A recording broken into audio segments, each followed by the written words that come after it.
breaking news, Kolomboka, bana basili bapanzani,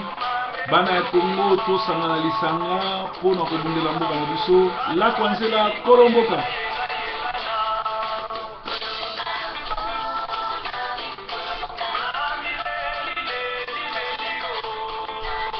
Bozali bongo en direct ya breaking news, basango ya Congo na banda kona bino, ezali bongo proverbe 30-30 mopanzi sango oyo ayelaka bino basango ya Congo pona ko eveye bino pe bobundela mboka Kolomboka.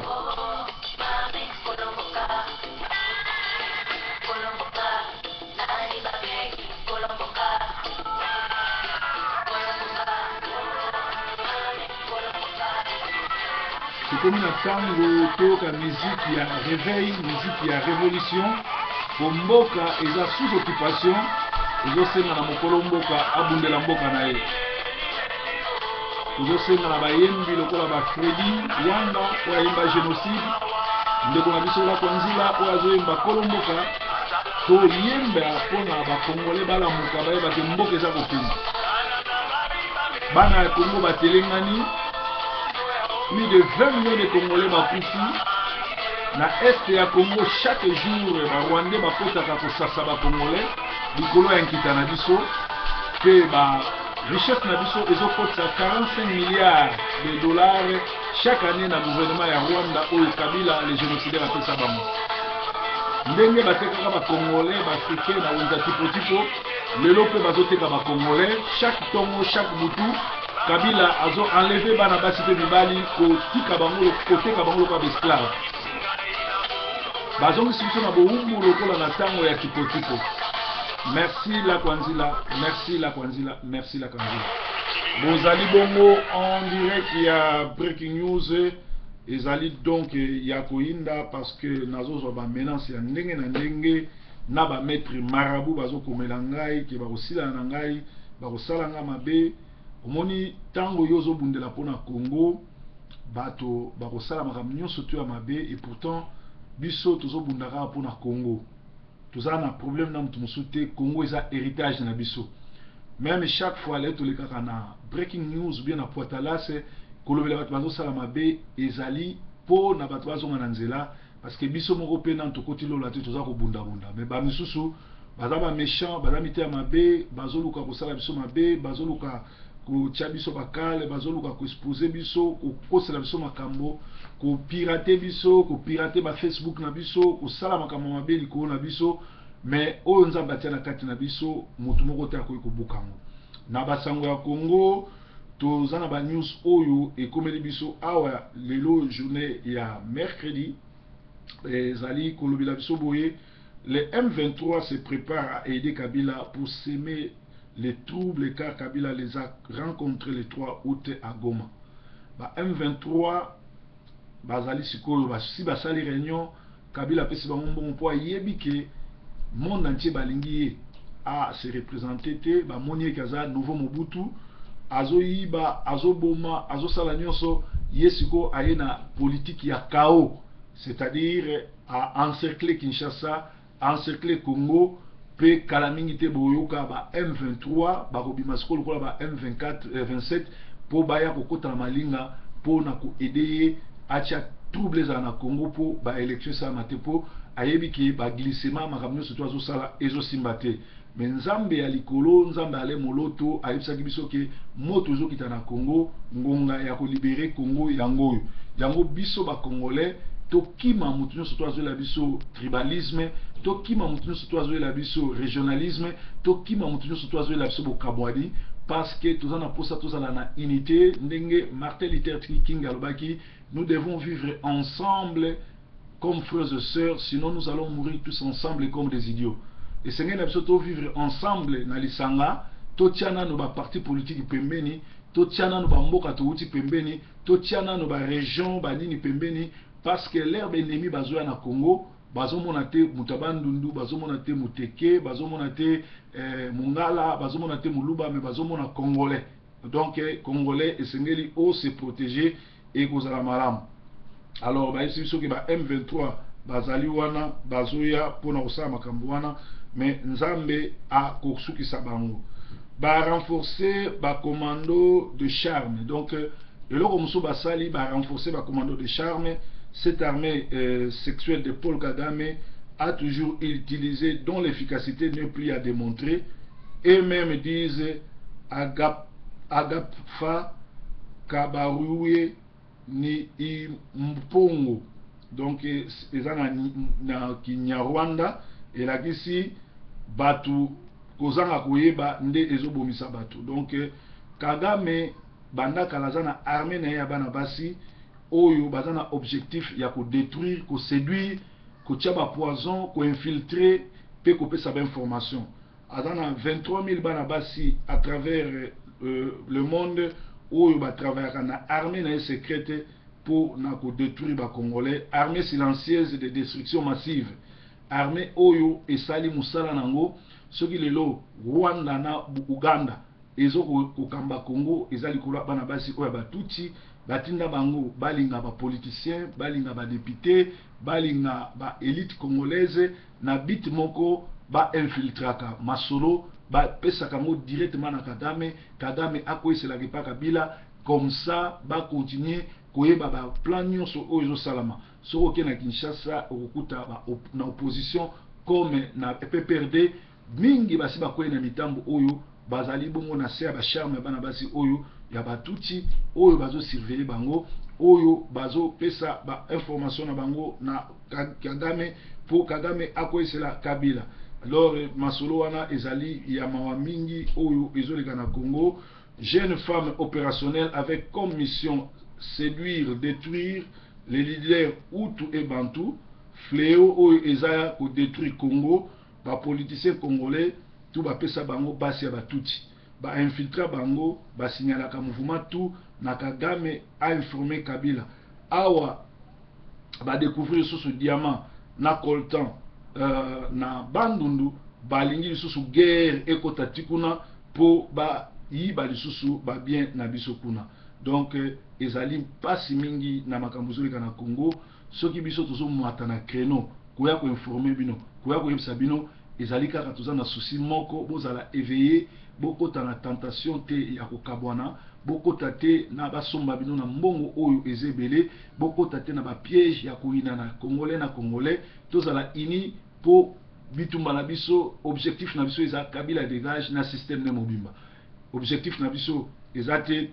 Tshisekedi na Ngwanda babunda. Objectif na biso ezali te Palu na IDPS babunda. Objectif na biso ezali biso tout osangana na ba oyo batekaki mboka na ba kolabo na ba oyo bazo travailler kuna lokola ba occupant lokola ba traître pe lokola ba kolabo to libérer mboka pe après to juger moko na moko to eba asalaki nini a ko répondre na mitife ya makambo surtout asalaki. Donc na mboka na biso eza mawa mingi makambo zoleka kuna esengeli biso moko to telema biso moko tozala bomoko lisanga ekozala malamu pona osisa makambo oyo. Alors to bimisi masolo ya pétrole oyo ezoleka na nini kuna to komisi ko na makambo oyo bazolinga oyo Kanyama auti kosomba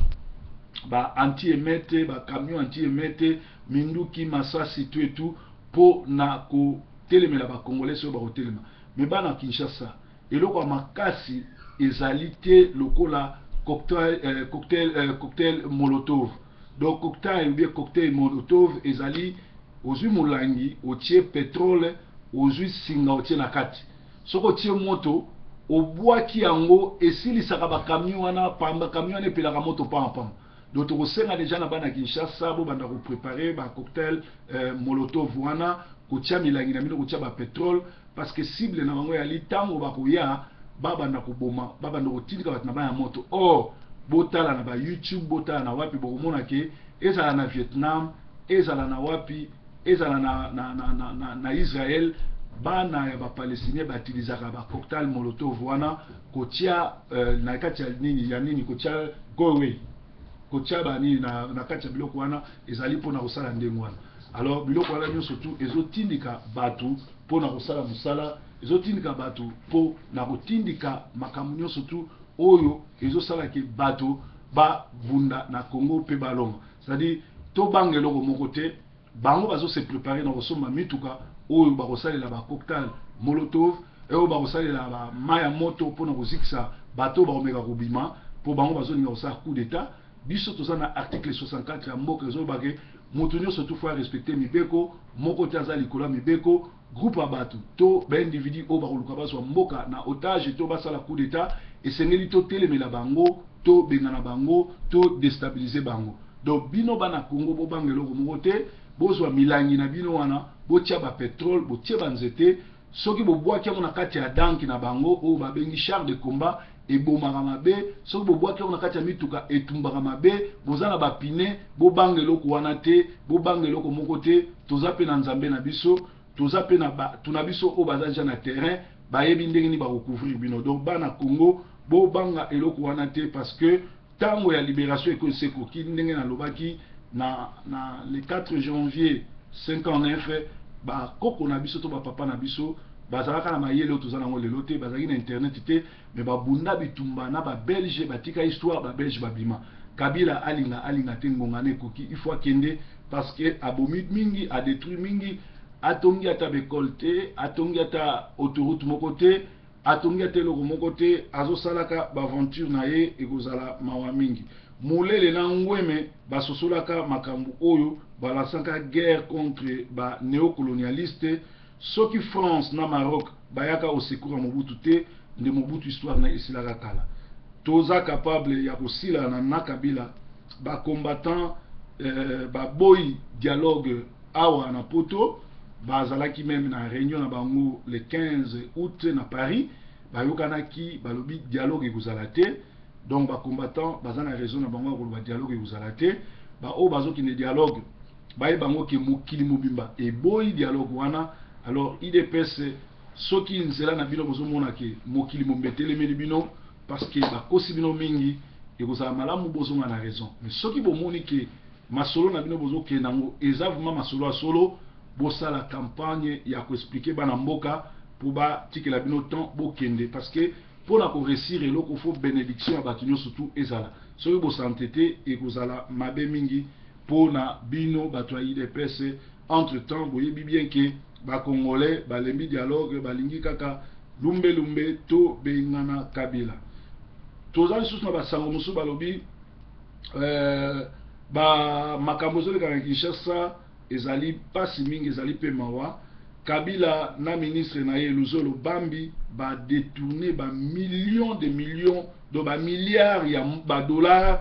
ba opposant ba yebi me balobaka eloko moko te po bazolia pe na kati gouvernement ya ba terroriste oyo diriger na Kinshasa et détourner ba milliards oyo esengelaki bafuta ba congolais oyo batanga classe mais misala ezate oyo ba misusu basalaka me bafutaka bango te oyo bakomi lelo sans avenir sans ressources au moment papa aussi 40 ans 50 ans avant d'arriver pas parents à ça la raté à comment oteka pétrole à comment oteka journal à comment oteka mikate ba misusu même ba komi bato pusu nyonso wana ba réduire congolais na esclavagisme ndenge nzembo ya la kwanzi les oyemba mais Luzolo Mbambi na Kabila bazo sala ba ventira minene soki botali na ba Facebook na nga na saibino ba pirataki nga pe bazo préparer ba coup makambe belé ya lukuta pona ko détruire musalo tozo sala menzambe na bomo ya kobatela biso pe olong sa biso contre ba kunyoso parce que na komi kozwa ba menace ba maître ba marabout ba nganga ba tchor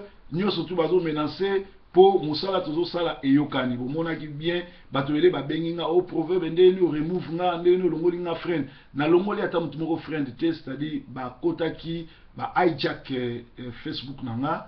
bazotia ba biloko ezanga tina kokosa makambu kotinda ba photo mabe nyonso tu wana ezaka pona ko déstabiliser moto na nzambe moto azosalela peuple na ye o azobundela Congo eza capable bomona ba aventure belé koleka même na kombo na ngana mebele buka moté eza ba plan na bango oyo bazosala mais biso tozolonga parce que na bitumba oyo souci na biso ezali ko libérer mboka souci na biso ezali eloko mosuté to na problème personnel na motuté tolingi Congo ezala libre pour Congo eza mboka na biso soki Congo ebiki soki Congo ekomi kimia tokozonga ka Congo toke kosala tokozonga ka Congo toke kopesa expertise na biso toboyi boumbu to umeli mingi na poto il faut tozonga na Congo mais na bande ko ebele balingi ko collaborer kolia lutu moko na nyau kolia lutu moko na ndoki kolia lutu moko na batamisala mabe esengeli na bino boyeba ke soko zolia na ndoki soko za fourchette molaite akolia yo Katumba Mwake aza wapi, bato ebele ba travailler na Kabila baza wapi. Alors tout le que nani ministre Kabila na ministre na Luzolo Bambi bazo sa bambongo mabe détournement de millions o esengela ikufuta ba Congolais. Tango yoki bazo ba bonne gouvernance pour na bonne gouvernance pour na bango ezali mascarade pe copier. Banda Kabila na Luzolo basalaki théâtre na bango made in Rwanda ya kokanga kokende ko dénoncer ba fraudeur. Et c'est boyoki ata suite. Boyoki ata suite te parce que eloko moko esalamite pour ezali nango théâtre na bango ou euti na Tutchiland. Alors bango nyonso tout wana bakomi na souci kaka moko glissement ya Kabila eza souci ya ba ministre, ya ba député, ya ba sénateur, ya ba tout ya PPRD na ba tout oyo bazali bongo ba collabo pe ba traître. Souci na bango mobimba.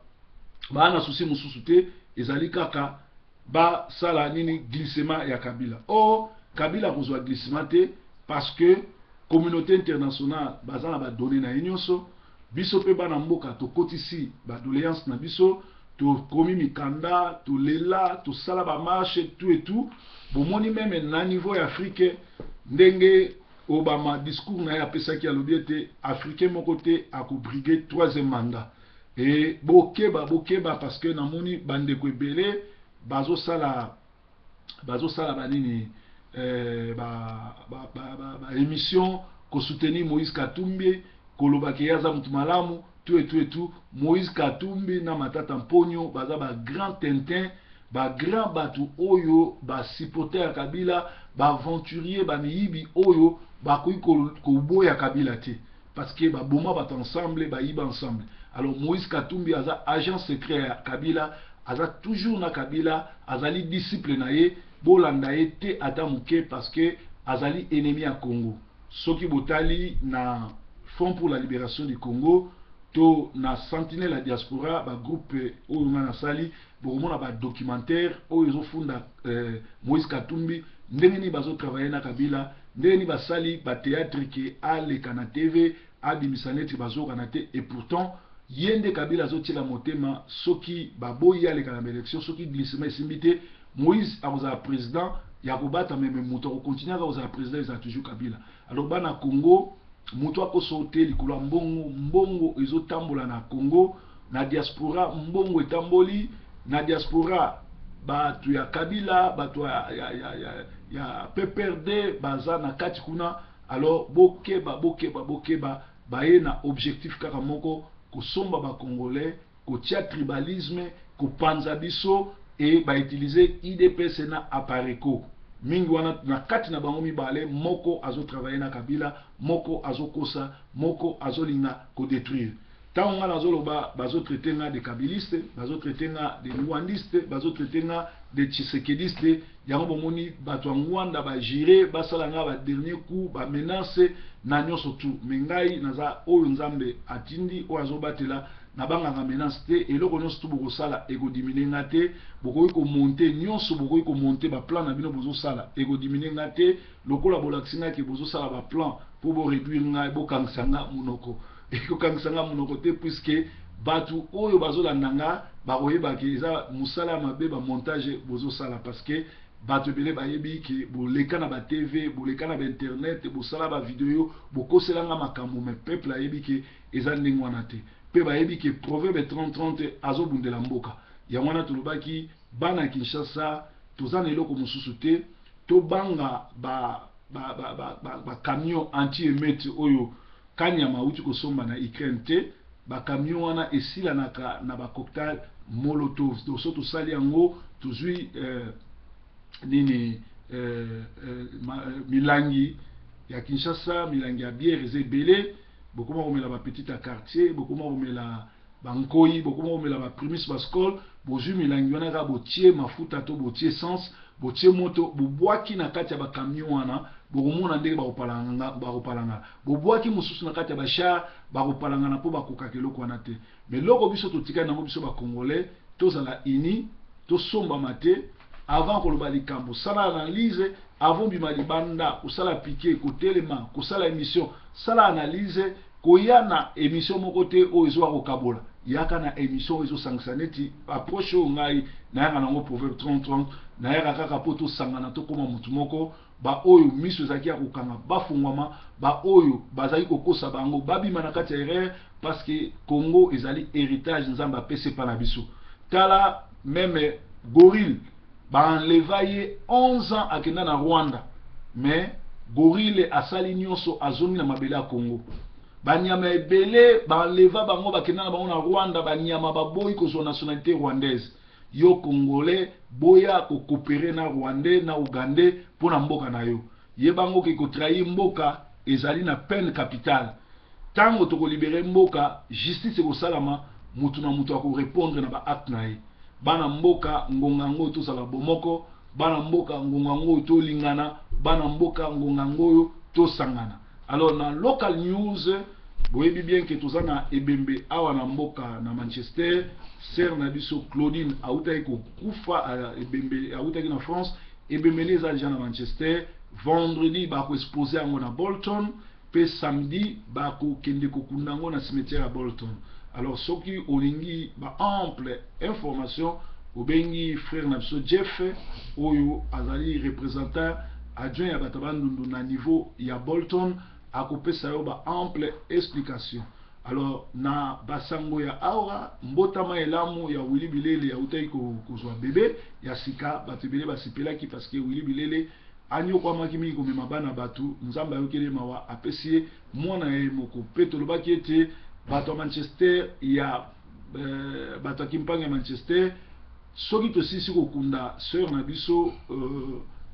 samedi le 22. Alors samedi wana enterrement za ba 11h samedi 18h boyebe sika to kokutana pona kosolola toyeba kosolola toyeba ndenge ni to kotambusa kimpangi eloko ni etambola kite année passée eloko ni to kotambola nango ba membre nyo surtout bayebi bande ko mususu babenga kinga balobino omoni osololi bien na koyebisa yembesike tama zo sala ba émission soka zo bela matanga même une écologie na Kinshasa izai kolanda mana banzembo mawa to na nzembo ya nzambe. Alors ye azo sala ba émission parce que selon muto abenginga na Bombi Kombo alobi yembesi azalaki premier atalaku ya zando ya Kinshasa, c'est-à-dire yemtaza kotia ba nzembo kuna yembesi yemope alobango, c'est-à-dire akolisi nanu idéologie te azo confondre zando monene nenga za kotia ba nzembo na télévision. Or télévision ezali ba norme